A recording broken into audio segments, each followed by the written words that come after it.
What does it take to create a film where idols battle demons on stage? For Kpop Demon Hunters, it meant 9 years of production, a $100 million budget, and even a tiger character rooted in Korean folk art. And that's only the beginning of the story. It was a project packed with creative risks, internal debates, and a lot of speculation. In this video, we're looking at 10 facts about Kpop Demon Hunters that will have you hooked to your seats, just like the movie did. These are moments that challenged production, behind-the-scenes decisions, and choices that shaped the movie you see on screen. Some of these details reveal how far the filmmakers were willing to push K-pop into uncharted cinematic territory. Let's hunt some demons of our own, shall we? 9 years in the making. Most animated films take years, but Kpop Demon Hunters stretched that timeline to nearly a decade. Director Maggie Kang explained during a Reddit Q&A that the extended process came down to research. She didn't want just a flashy K-pop fantasy. She wanted a story rooted in Korean mythology and cultural detail. That meant long periods of study, careful design, and building concept art that could balance modern pop energy with traditional elements. The production resisted the pressure to rush for quick trends, instead shaping characters and storylines with depth. By the time it was finished, the film wasn't just entertainment. It became a rare fusion of global pop culture and authentic Korean heritage. The 9 years weren't wasted.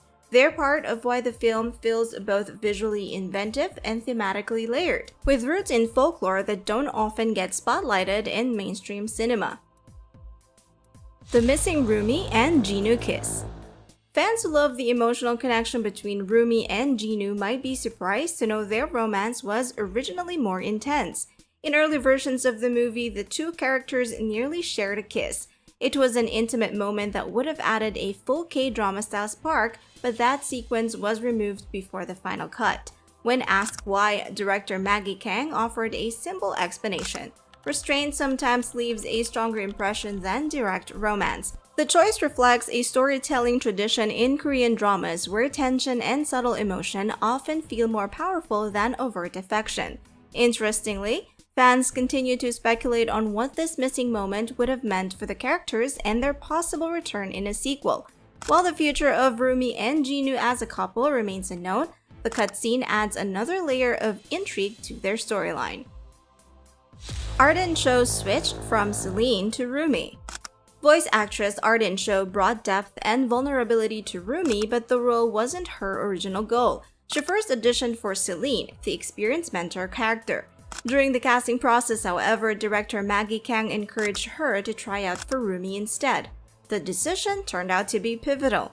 As a Korean-American, Cho had personally wrestled with identity and belonging, and those lived experiences helped her embody Rumi's struggles on screen. Playing a character caught between global stardom and secret responsibilities resonated with her own journey of balancing heritage and personal identity. That authenticity is one reason audiences connected so strongly to Rumi. The business proposal connection. Fans of both K-dramas and Kpop Demon Hunters were quick to catch a surprising crossover. An Hye-sop, best known for leading the rom-com business proposal, voices Jinu in the animated film. That link would have been enough for fans to celebrate, but the movie added an Easter egg that made the connection even stronger.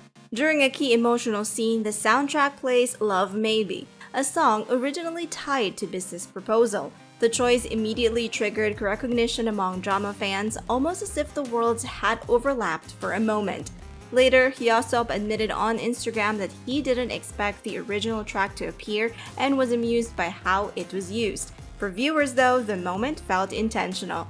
It's one of those subtle decisions that turned a voice role into something far more memorable. A blockbuster budget. Kpop Demon Hunters carries a price tag that signals just how ambitious the project was. Produced by Sony Pictures, the film's budget reportedly reached around $100 million, putting it on par with another of the studio's animated juggernauts, Spider-Man Across the Spider-Verse. For an animated feature blending K-pop with mythology, that figure raised eyebrows. It wasn't a Netflix original despite its later success on the platform. It was a global-scale investment by a major studio aiming to create something visually stunning and culturally distinct. The budget reflects the meticulous design work, high-end animation quality, and the scale of the story's supernatural battles. It also highlights how seriously the studio approached the project. Kpop Demon Hunters wasn't treated as a niche experiment, but as a flagship production capable of competing with the biggest animated title of its era. The result is a film that looks every bit as grand as its financial backing suggests. Songs before the scenes. The soundtrack of Kpop Demon Hunters feels perfectly matched to the story, but the songs were actually written before producers decided where they would fit in the film. Music producer Ian Eisendrath explained that each track needed to serve the larger narrative while also standing alone as a record. One early example was Your Idol, inspired by concept art of the Saja Boys performing for the villain Gui Ma. Originally nicknamed the Black Hat song, its moody and dramatic style evolved through several drafts before landing on the dark, heavy version that ultimately electrified the final cut. The story behind Derpy the Tiger. One of the film's breakout stars isn't human, it's Derpy, the blue tiger with glowing yellow eyes and an offbeat snaggletooth smile. The character quickly won fans over, balancing menace and charm in equal measure. Yet, Derpy's design has deep cultural origins. The tiger draws inspiration from minhwa, a traditional style of Korean folk art. These paintings often bear tigers with magpies, using the imagery as a subtle form of social commentary. The tiger symbolizes elites or those in power, while the magpie represents ordinary people, creating a contrast that carried political weight. Kpop Demon Hunters weaves this symbolism into its narrative, giving Derpy more meaning than just being a mascot or sidekick. That connection explains why Derpy resonated so strongly. The tiger embodies humor, heritage, and cultural depth all at once. Weapons rooted in history. The dazzling weapons carried by huntrix might look like pure fantasy, but their origins lie in Korean history.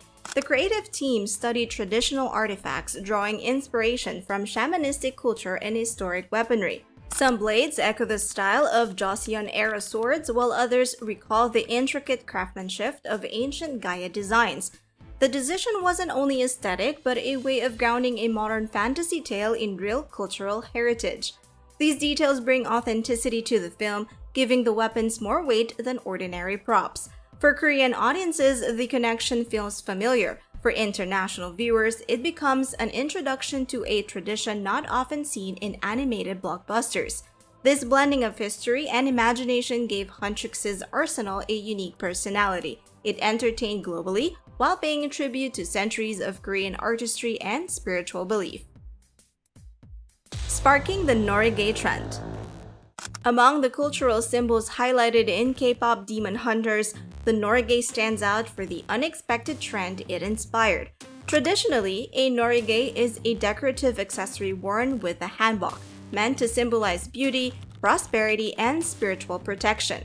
In the movie, the huntrix group wears them in costumes and even integrates them into their demon hunting gear.